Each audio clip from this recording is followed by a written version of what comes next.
Hey guys, welcome back to the channel. Welcome to a new episode of Blown for Good, Scientology Exposed, or Exposing Scientology. Why do I always mix it up?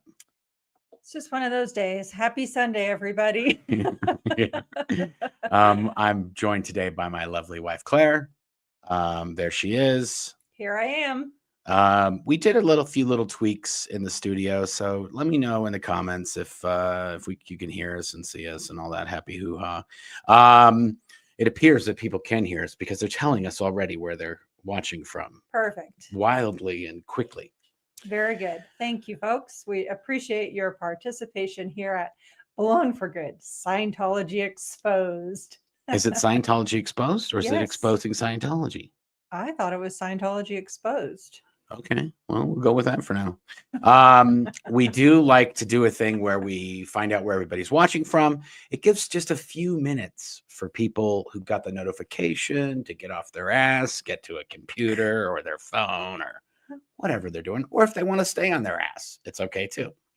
Yeah, that's probably a better viewing spot. Anyway. Yeah, so somebody's like, channel name is Scientology Exposed. Okay, thank you for telling us what our channel Thank name you, is. Trevanon. Appreciate you I paying don't know attention. why I always get it mixed up. I think because Mike's channel was called something very similar. Yes. Yes. And I think we had to kind of do something. We got our a wires different. Crossed. Yep. Anyway, so do you want to give some shout outs to all those people? Yes, sir.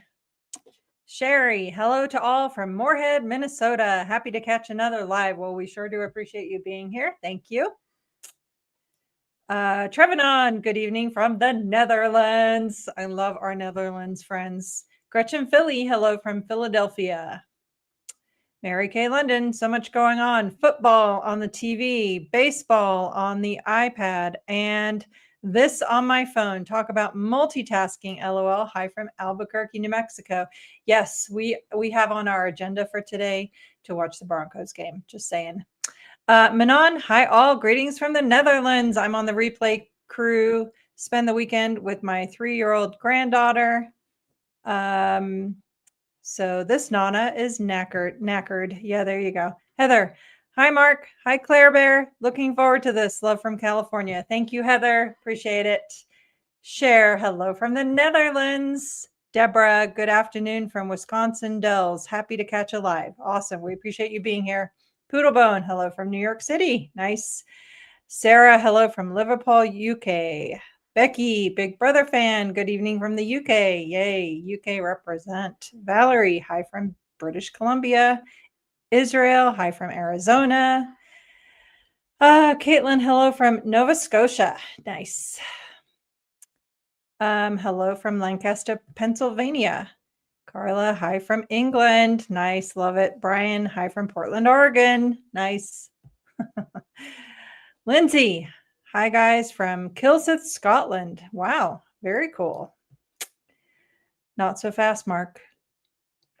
Monica, Florida. I would like the volume a little louder. Well, can you turn up your TV or your device? Do we have to turn up our device? Here, I'll turn it up a little bit. Here. Okay, there we go. Is that louder? Sounds louder to me. Okay, we'll do it. Okay, let's do this. I'm up for requests. Lindsay, we did that one. We're good. Hi from Scotland. Jess, happy Sunday from Claire's hometown of Manchester, UK. Woohoo! Mancunian at heart. Nashe, hello Headleys. Greetings from Philadelphia. Watching while I am sewing a quilt. Wow, that's amazing. Nice. Yes. Okay. I think that's good. We've already got 100 people in here. That's my limit. As soon as it goes over 100, I'm like, we're good to go. Oh, hi, Salty Beach Girl Laurie. Good to see you here. Thanks for joining us. I don't have that. Oh, here we go. Sweden. There we go. Yeah, there we go. Salty Beach Girl Laurie. I made it. I seem to be rewatch crew lately. Hope everyone is doing well. Yes, we're doing well. We're a little the worse for wear this week, but other than that, everything's good. Okay, hi from Sweden. Hello. Nice. Ashley, hi from West Virginia. Love your channel. Well, thank you. Okay. Well, today we're going to do something a little different. I think you say that every time. Well, it's because we're always doing different stuff, I guess. Yeah. How about that? Mm-hmm. We did here, let me put this, let me see if there's a way I can go to double Jeopardy here. Yes. And while Mark does that, There we go. yes, Betsy Sue, hello. Thanks for joining us. Okay. So we traveled this week. We were gone for most of the week. Yes. And we did a podcast. And I will tell you, I've never been on a podcast like this podcast we were on this week. Yes. We recorded for 2 days for basically it'll be a 2-part podcast. It will be, yes. But it was like 10 a.m. to 7 p.m. and then 10 a.m. to 3:30. And then we literally left and went straight to the airport. Yeah, it was a lot. So it was a lot.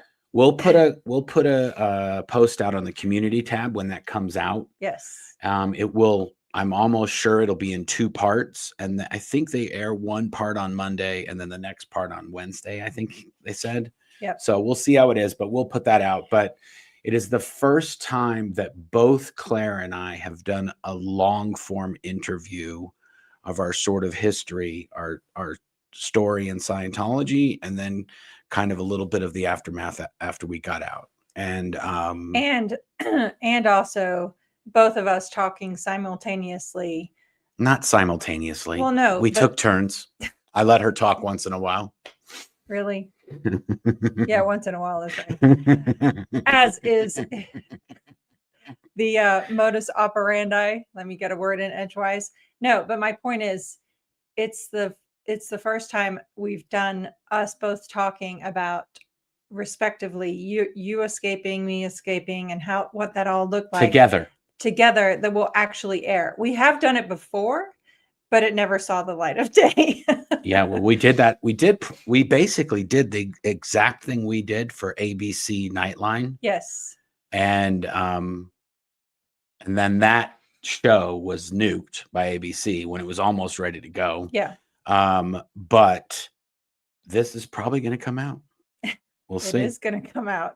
If it comes out, I don't know if it's going to come out this Monday or if it's going to come out next Monday. Yeah, I think don't know either. We don't know exactly when. We'll let everybody know once it comes out. I'm very excited to see. They had recorded other interviews, so it was in the pipeline of the other stuff that they have to release. Yes. So when it comes out, we'll give you guys a heads up. Yeah. Today, so the thing we wanted to do today, we haven't done this. I think the last time we did this was in March of this year, where we did just a Q&A, where we just answer people's questions about Scientology. Mm-hmm. So if you have a question that you've been dying for us to answer about Scientology, bleep bloop it in the comments down there, and we're going to have the mods are going to be going through, and if there's a good question in there, we'll star it, and then we will go ahead and try to answer it as best we can. Yes. We haven't done these in a long time because we've had so many other things to talk about and do. And also, if there's other things that you'd like us to cover, put it in the comments. We did do a lot of Q&As. I think we did almost like over 40 episodes where we just answered people's questions, or we did a regular episode and sometimes we do a little Q&A at the end. We're just going to do a Q&A for this whole episode. And as always, I think I got to put this in there. There we go. If you tell us where you're watching from, not only does it give us a sense of where our viewers and listeners are at, but it also automatically enters you to win a fake Navy Davy doll. Okay.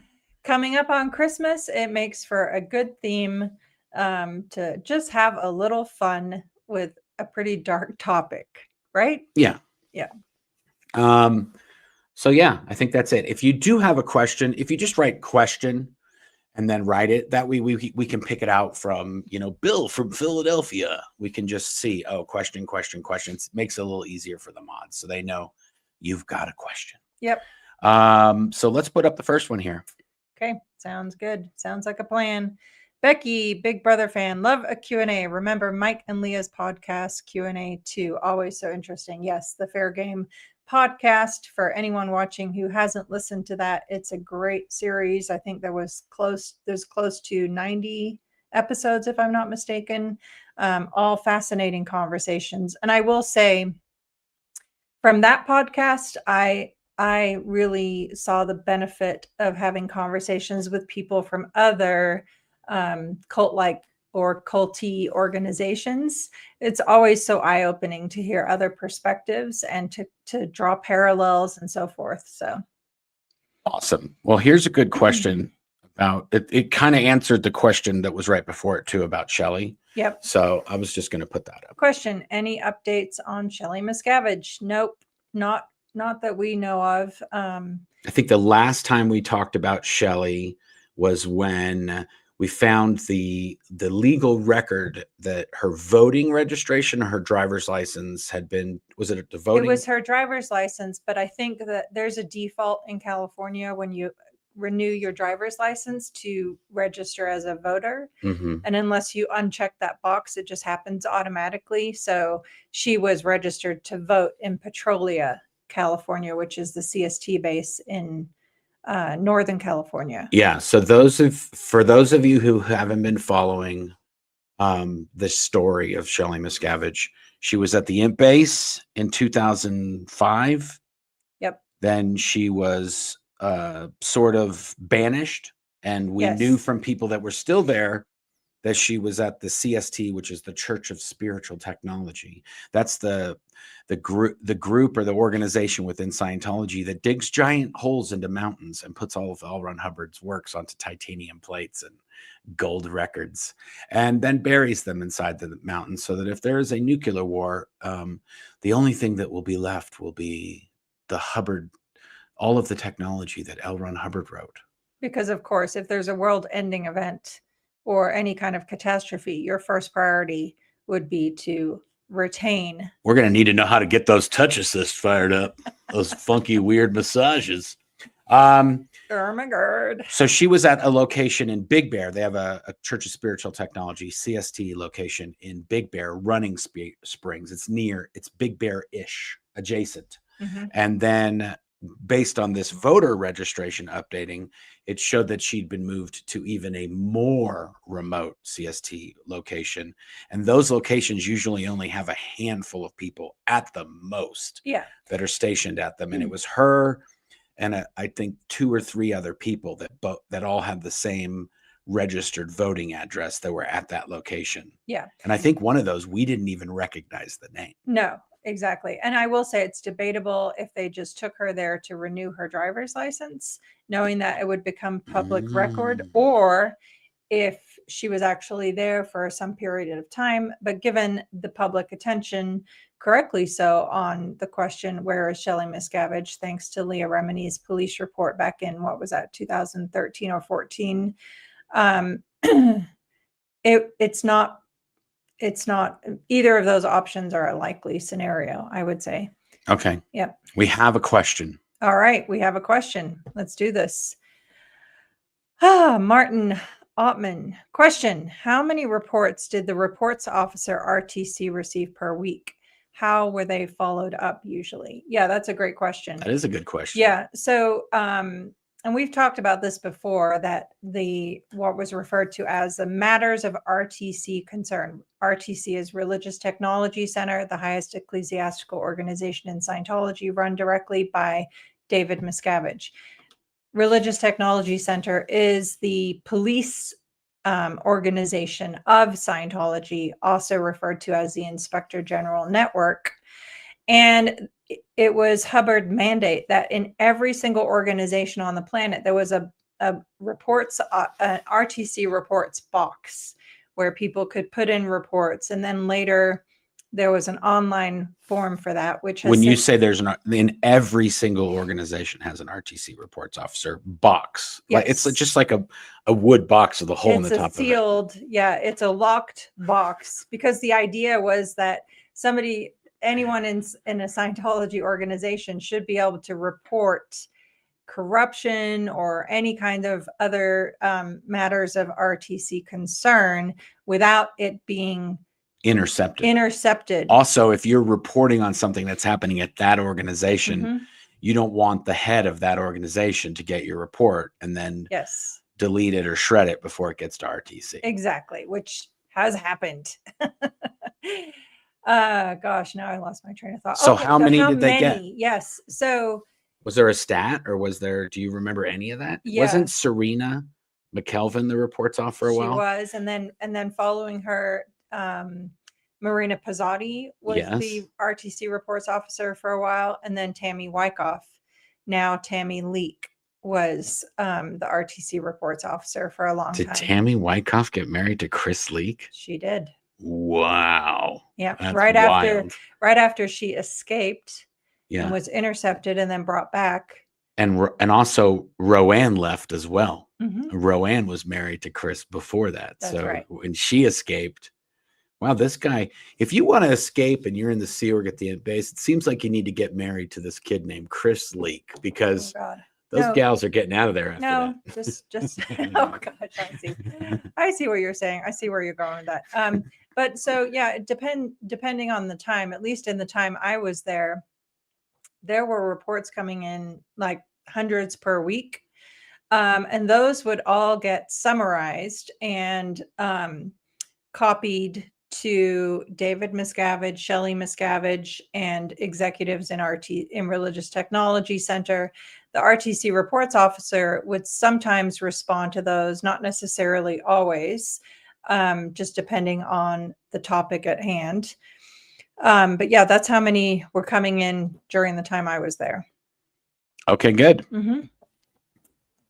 All right, Jess, question. With so many lawsuits against Scientology, do you think they will have an effect in some way with the ultimate collapse of Scientology? We've always believed that every single lawsuit exposes new information and establishes precedents. And so like in our lawsuit, certainly it had an effect and just builds on public record. So yes, I do. I don't know. We've hoped for a long time that significant things would change. It's been a slow roll. Yeah, I think one of the other things is that Scientology, even though it exposes more things, they're then able to steel themselves against those things. That's right. While the lawsuit is going on, they undo everything that makes that a reality. Yep. That what's being brought up in the lawsuit, they either stop doing it or they do it more discreetly. Yes. Or they change their contracts to enforce, for example, quote unquote arbitration and all these other things that were not even a thing during our lawsuit.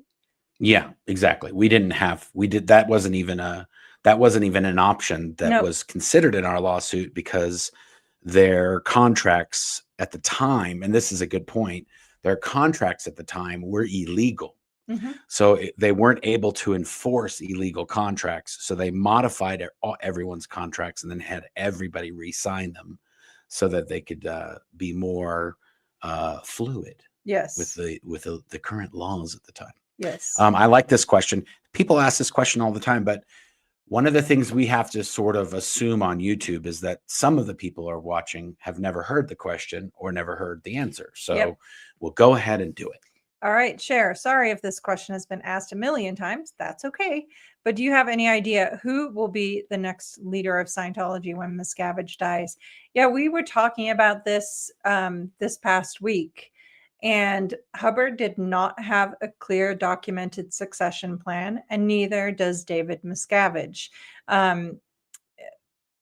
It's just ironic to me that by the nature of it, David Miscavige expects to retain power ad infinitum. The other thing is that you have to understand that David Miscavige is the singular person who knows everything about the Scientology organization, because he runs the lawyers directly from Religious Technology Center.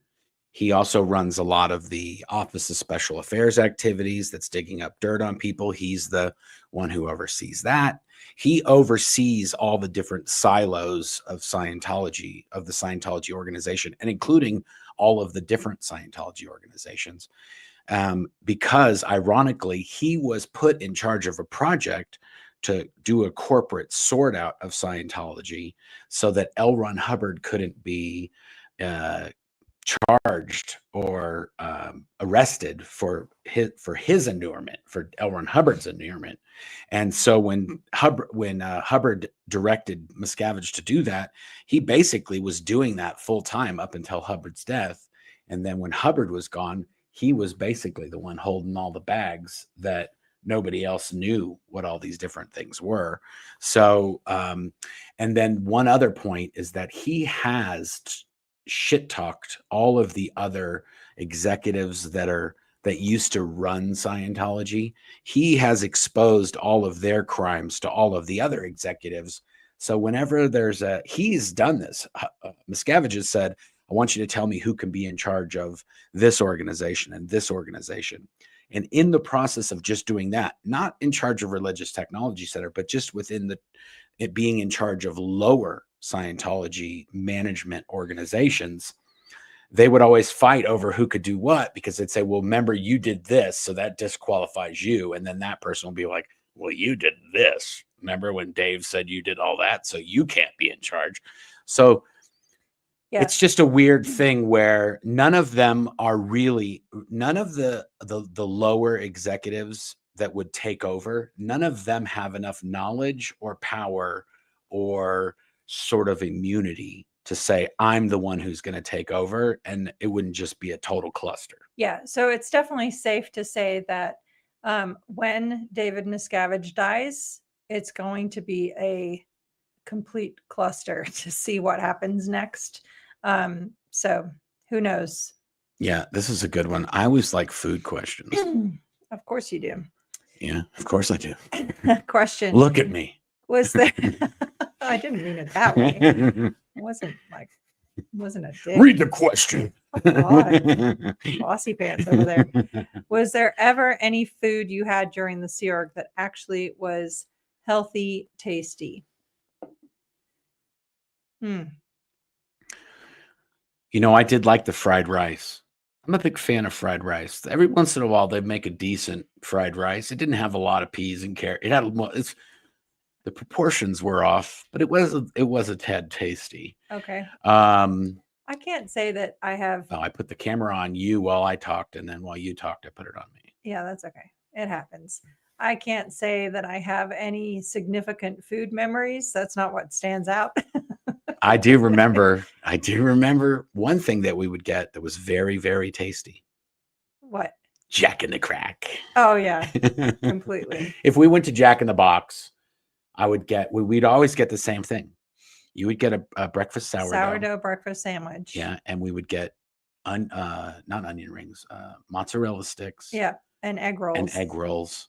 And sometimes, if I was feeling really randy, I'd get myself a double bacon cheese. Yeah, but that was kind of on the down low. But we weren't really allowed to do that. But because you had a motorcycle, I could zip down there. It was the first restaurant within like 10 minutes of the property that I could jam to, go through the drive-through on my bike, and zip back before anybody knew I was gone. Yeah. So when you're operating on very little money per week, you can't afford to go to Jack in the Box very often. That's true. That's basically like a month's worth of Sea Org pay to get a good Jack in the Box. But you would always radio me on the Nextel radios at like 3 a.m. Yeah. Like, hey, I'm just getting off work. You want something from Jack in the Crack? And anyway. The other thing that I used to do, I used to for I don't know if I've ever told this. I might have. But because I was in charge of a film crew, we would have to go on location and we would do location shoots. So I almost always had a van, a Golden Era Productions assigned van to drive. But the only way I could get that is that same van had to be used for a 3:00 run that would take all of the Religious Technology staff. It would take them home at 3:00 in the morning. Yes, 3 a.m. And then and in order to keep the van, I would have to drive those people home at 3 a.m., even though I still had to get up at 8 and bring my own crew. I had to take them on a shoot or whatever, but I'd be able to get that van at night. And, Religious Technology Center people at the base are the most senior and sort of no nonsense people at the base. And going to Jack in the Box was basically not allowed. It was forbidden. Yep. And I would take the RTC staff to Jack in the Box on that 3 o'clock run. Like I would basically be like, You corrupter. I You. basically would be like, you guys sure you just want to go straight home, or maybe we make a pit stop? And most of the time they'd be like, let's make a pit stop, Mark. And we would just hit that drive through. And sometimes I'd be like, what do you guys want? And then they'd tell me, and they'd be like, what do you want? I'd be like, I want this. They'll be like, we'll take care of it. And then they'd get me my stuff and the stuff for Claire, and they'd get some Jack in the Box before they went to bed at 4 o'clock in the morning. Yeah, nothing tastes better than Jack in the Box at 4 o'clock in the morning. Let me tell you, even if it's cold, when you've been living on Sea Org food, it's like the bomb. Yeah, so it's kind of sad. Yeah, so the only reason I wanted to say that is that gives you a scale of how tasty the Sea Org food was.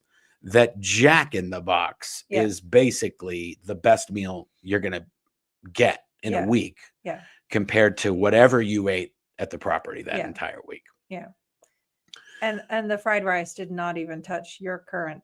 That's true. I have a Blackstone, and I make a mean fried rice, folks. Yes. Chicken fried rice, shrimp fried rice, beef fried rice. I do it hibachi style. Yep. Yeah, it's a hit. It's a hit at our house. Yep. Okay, that's a good question. I like food questions, food-based questions. Okay, we already Clara answered. Says her fried rice is better than yours. I don't know how she can say that if she hasn't tasted it. Pretty sure it has Vietnamese. I want to say she has Vietnamese heritage. So let's not go like that. Okay. You should have better rice than me. That's how that works. Okay. Let's not pretend that you didn't have a unfair advantage. Okay. Question. What was the statistic of IG Ethics RTC and IG Admin RTC? That's a great question. So I'm trying to remember, but IG Ethics definitely had to do with. Well, you have to explain these things. Not everybody just grew up, was born with Scientology nomenclature programmed into their brain. So IG Ethics was Inspector General for Ethics. And that post was directly below David Miscavige. Correct. It was IG Admin, IG Ethics, and IG Tech. Yeah. And that's gone now. They don't have that anymore. No. That was when L. Ron Hubbard knew about RTC, they had those. And the idea was that you'd have these independent people that wouldn't necessarily be able to be compromised by other people, and they had their own sort of domain. Yep. And David Miscavige, he absorbed those and he absolved those. And the people that were on those posts will tell them. So chairman of the board, Religious Technology Center, was David Miscavige. Is to this day. Well, yeah, but at the time when they had these posts, and then below him was IG Ethics, and that was Marty Rathbun. For the most part. At some point, it was also Mike Sutter. It was, these were with the top executive posts, they would rotate very frequently. And that's fair to say of any of the posts. So when one person would get put on heavy manual labor as punishment, someone else would step in. So, but Marty Rathbun was I think the longest tenure on that post. Yeah. And then IG Admin was a gentleman by the name of Mark Yeager. For the longest time, he was the commanding officer of the Commodore's Messenger organization. And that is basically the management body that is in charge of getting L. Ron Hubbard's orders and his directives done and complied to by all Scientology organizations. And then IG Tech was Ray Midoff, right? Yes. Ray Midoff, and he had traditionally been over all of the technical areas of Scientology in the Commodore's Messenger organization under the post of Senior Case Supervisor int. And then he became IG Tech, Mark Yeager became IG Admin, and Marty was IG Ethics. And then I want to say in the late 2000s, maybe, or the mid 90s, late mid 90s, Yeah. in the late 90s. Yeah, because by the time I was moved into Religious Technology Center, Mark Yeager was now the head of the management organization, and Ray Midoff was in charge of tech at that level. They were no longer in Religious Technology Center. Yeah. So to get back to the statistics. Yeah. So IG ethics had to do, so there was an ethics statistic called situations found and handled. And so it was a cumulative of those, that statistic. And a situation would be any like non-optimum situation. So for example, a lawsuit against Scientology is a situation. And I mean, you can't really say it's found. It's more like served, but handled means it's shut down and concluded. So that was IG ethics, had to do with situations found and handled for all of Scientology, and situations that were such that it would impact, for example, Scientology's nonprofit status or things of that level. Was that reports off? Was the reports off under IG ethics at that time? Yes. Okay. So that would make sense. So they get a report in, and then if it's nothing, they just go, whatever. But if it's something, they got to find out what exactly is going on and then handle it. Yes. Okay. And then IG admin had to do with the number of executives who were what's called permanently posted. That means that they've done their full hat. They've studied all policies relating to their position. They're successfully performing the duties of that post, and they've received false purpose rundown, which is to find and remove any evil purposes towards Scientology and David Miscavige. Yes, that's right.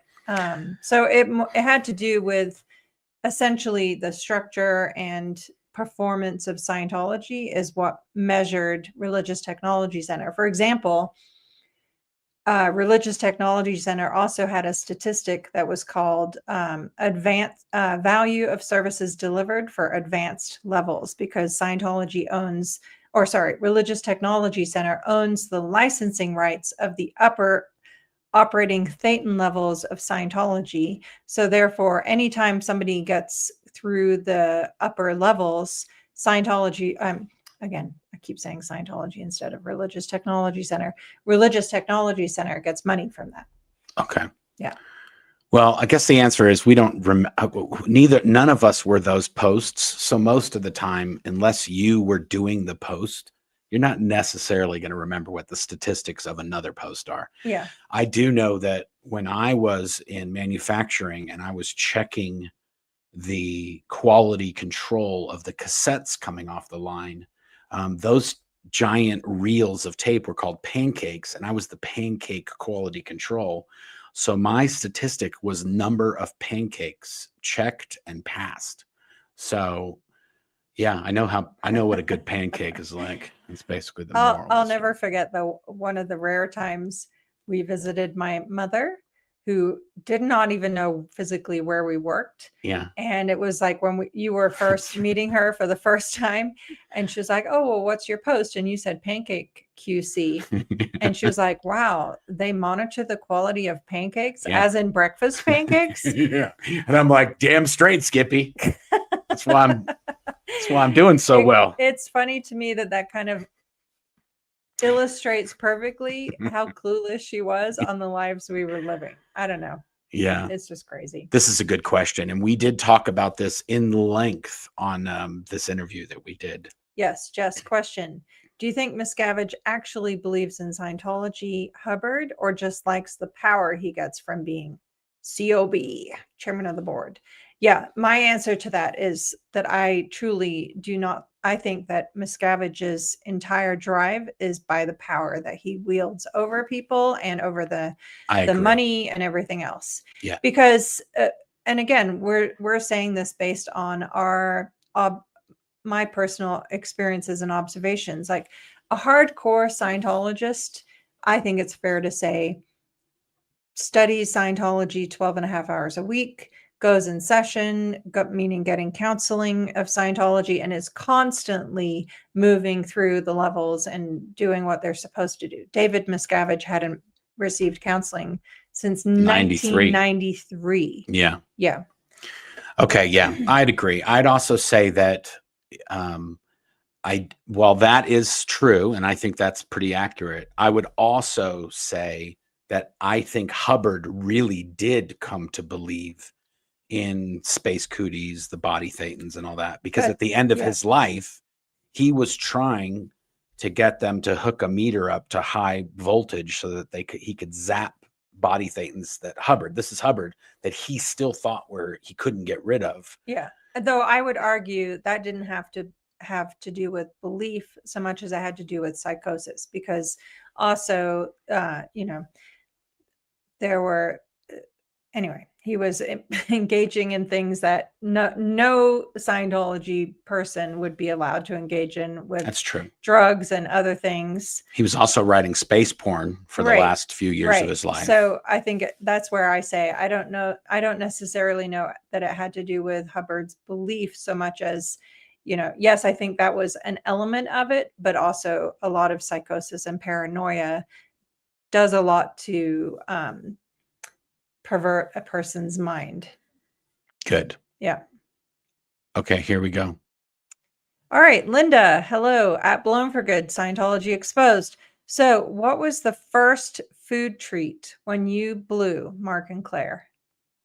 Did we go to Denny's? We did. I think we went to Denny's. Yeah, and again, we talked about this in the podcast we just did. So, Marc picked me up from the bus station after a very epic escape with his help that I couldn't have done it without Marc. And, it was like, yay, we're free. And it's like, okay, want to go to Denny's? We have some things to talk about. Like, yeah, you left me behind. Claire hadn't eaten. What the heck? Claire hadn't eaten for like almost 2 days at this point. I was in bad shape. So yeah, that Denny's was that wasn't really a food treat. It was just food, which was a treat. Yeah, it was. Just any food. We didn't really have a high bar at that point. It was just like just the fact that we're allowed to go to a restaurant, or not even allowed. It didn't even matter at that point. It was the first free choice we were making. I'm trying to think. I don't know that we've been to a Denny's. Yeah, we have. Since then? We have. Yeah. We have? Yeah. Denny's is not my favorite. Not very often. If we're on a road trip and there's a Denny's, or if, it's just like 3 a.m., it's like Denny's will work, or IHOP or whatever. But we haven't been to Jack in the Box a lot. That's for sure. Well, no, because I got food poisoning from Jack in the Box when I was pregnant with our second son, and that did it for me. No more.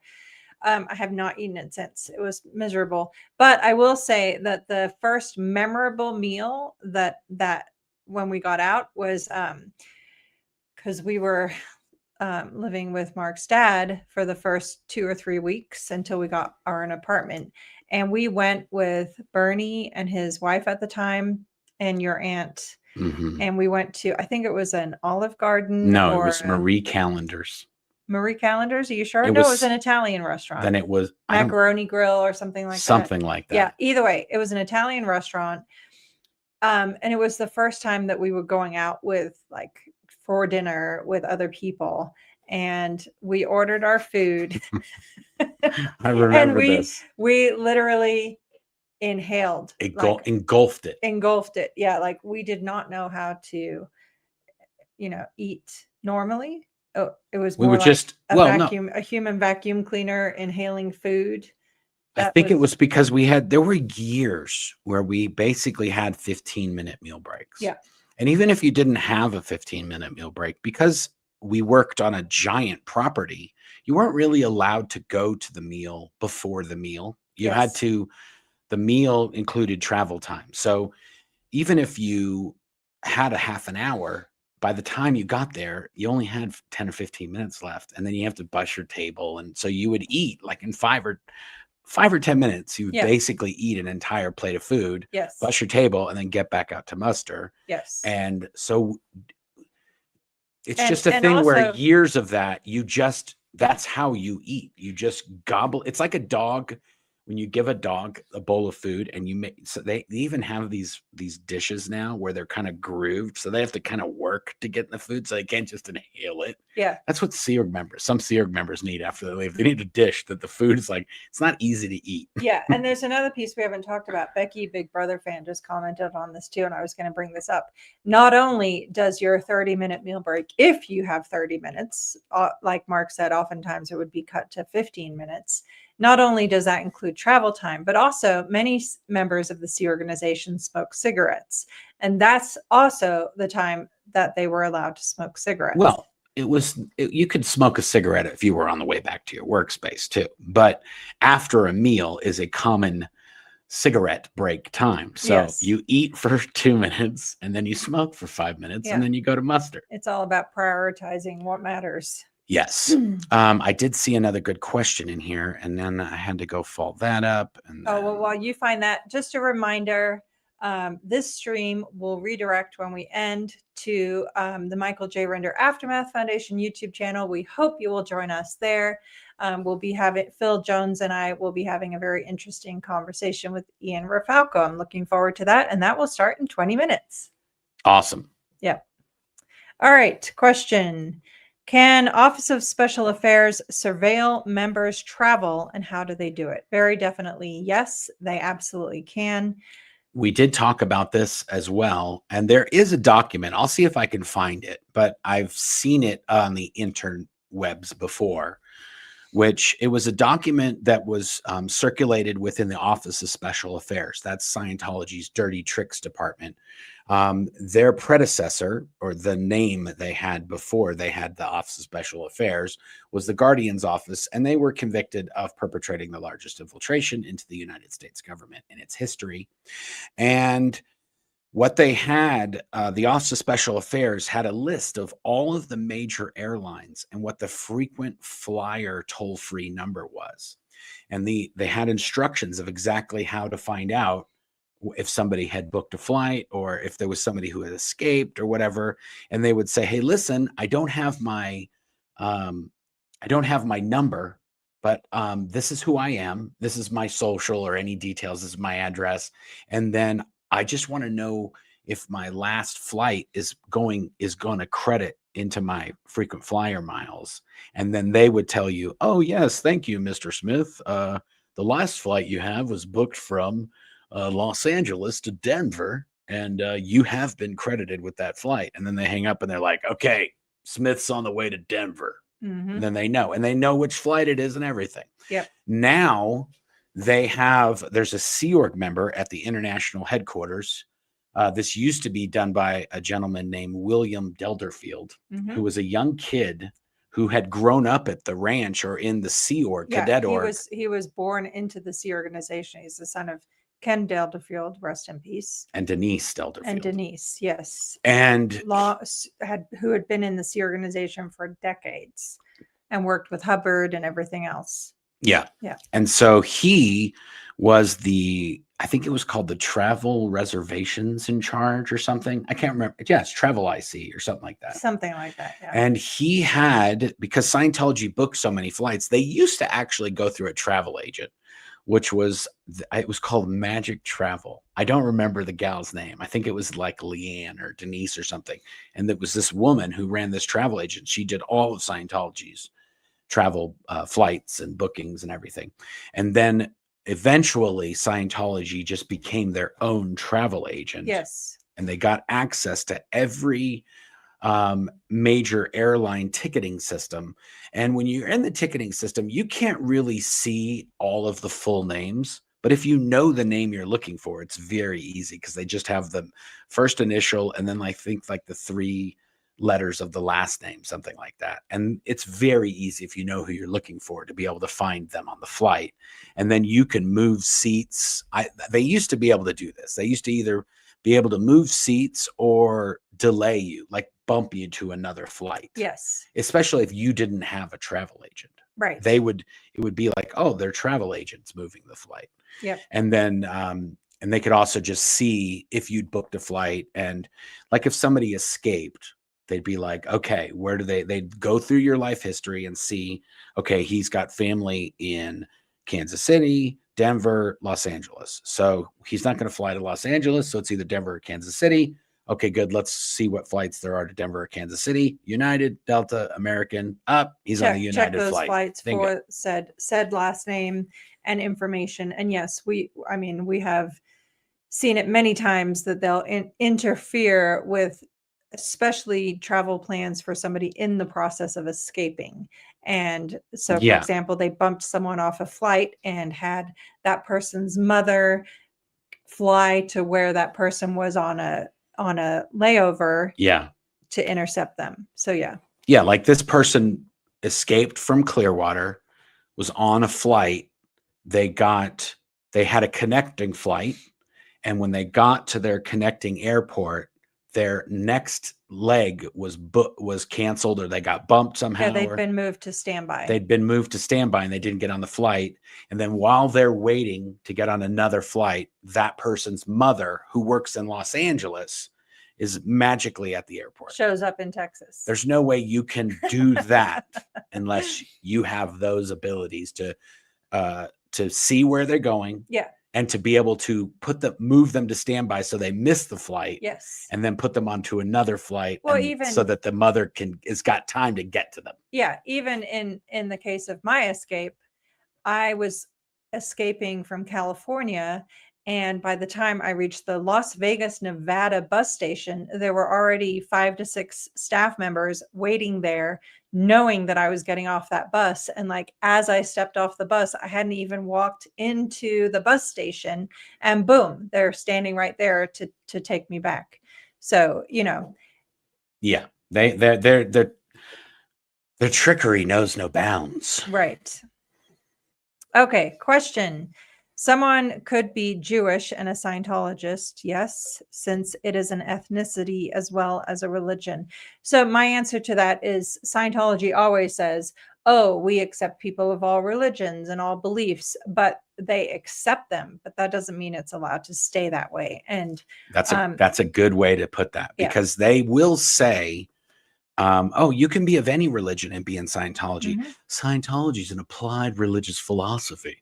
Mm-hmm. You don't have to not do. But as you stay in Scientology, you very quickly find out that you can be of Jewish heritage, Mm-hmm. but you ain't getting up to no Jewish religious items. Mm-mm. You're going to be doing Scientology, and that's it. And if you do another religion or philosophy or any of that, in Scientology, it's called squirreling.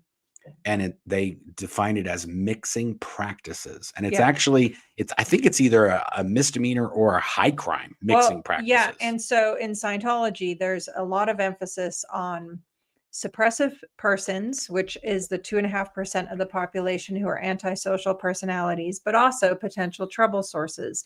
And there are potential trouble sources A to J, which includes mixing practices as one of those forms of potential trouble source, and also open-minded, meaning, oh, I'm just here to try this out. Yes. That's another form of potential trouble source. They don't want you trying it out. You're either doing it or you ain't doing it. Yes, exactly. So good. That was a good question. It was a good answer. Thank you for that. Nashe's an extraordinary machine. There you go. Okay, let's see. Oh, here we go. Here you go. Matt Denny in the house. Question. How long did it take to break some of the habits you learned whilst in, like eating quickly, for example? Yeah, that's a great question. Some of that is still a work in progress, I think it's fair to say. Yeah, I think we do take a little bit more time to eat. Yeah. I don't think we're not going crazy. No. We still eat pretty fast for regular folk. Yeah.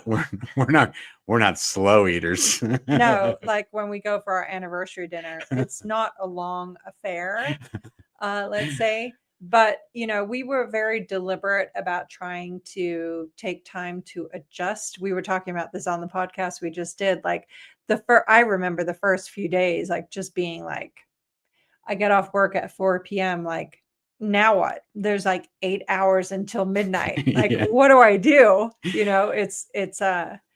That is another thing I would say is not working all the time is a hard habit to break. Yes. Because you're used to, you're basically being used to being measured by your productivity. And if you Yes. don't produce, then you're basically kind of like a lazy person. So Right. you, And you have to always be doing something productive and working towards, like it's not acceptable to just sit and read a book or sit yeah, and watch a movie or sit and play a video game. Like that's not a thing for a member of the Sea organization. yeah, you wouldn't be. I mean, yeah, I think even now I have to be like, I used to have my office at the house Mhm. and I had to move my office to my shop and kind of undo any office I had at the house so that I wouldn't work at the house Yeah. just all day and all night. I Yeah. would have to travel to my warehouse or my shop, work during the day, and Yeah. then leave that and then come home. Yeah, and I still have my desk in our house, my office in our house. So all the time on the weekend, Mark will be like, "Where are you at?" I'll be like, "I'm at my desk." What you doing? Just doing some emails. yeah. Yeah. And I have to be like, it's Sunday. Get out of there. Yeah. Stop working. Yeah, no, that is still a work in progress. I think the eating, we're fine. We do eat fast, but not 1 minute. No. It was literally like if you just had a trough and you just dumped the plate. That's how it was in the Sea Org. You just shovel your food in is like I would eat with a big spoon most of the time just so I could shovel the food in. Yeah. Okay. Good jobs. Good jobs. Okay. I think we should do giveaways now. Okay, good idea. And then if we have a Yes. little bit of time, maybe we'll do another question. Yeah. But Before I have to teleportal we're trying to my office, speaking of which. these Davy dolls, this is the big push right now. Davy dolls. Everybody needs a Davy doll. If you don't need one, your dog or your cat would love one. We like to put these in a gallon Ziploc bag with maybe a teaspoon or maybe a tablespoon if you're feeling really randy of catnip, and Mhm. you just let him kind of marinate in that overnight, and then you give that to your cats and they will love you forever if they don't already, and they will also love Davy forever. Mhm. We do have some video, I think, of our We have cats some great just video. just Yeah. attacking Davy, little Yeah. Davy doll. Just We can share one of those videos yeah. one of Okay. these days. It's pretty comical.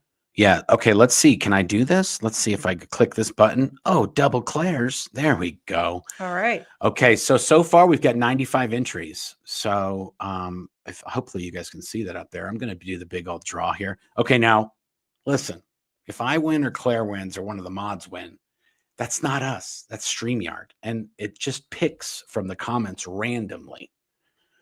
Okay. I'm just saying that because we have had a lot of inside man winners lately. Okay, here we go. See, if you don't see your name flash by, then that means you haven't commented. Okay. Ooh, see, Catherine Olson also won the other week too. I think Yes. Rebecca B in the house. Okay, Rebecca, you know what to do. You can email Claire at Blown4Good. Yep. And then send me your address. and then she is going to send you your own fake Navy Davy doll. Yes, there we go.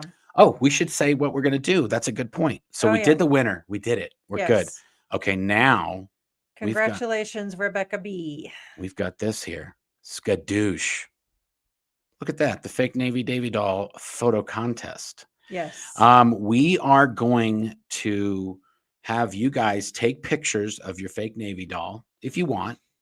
It's just a game. No one's going to get punished if you don't do it. Nope. But if you do it, you could win a prize. No fake Navy Davies will be harmed. Okay, so of this photo contest. this is how we're going to do this. We're going to have 3 winners at the end of each month. Mhm. Okay, so you send us your photos. You go to blownforgood.com, the contact us page. There's a way you can submit an image. Yep. And you can write a little blurb and say who you are and maybe what the situation of this photo is that you've taken. And it just basically just needs to have this little guy in it.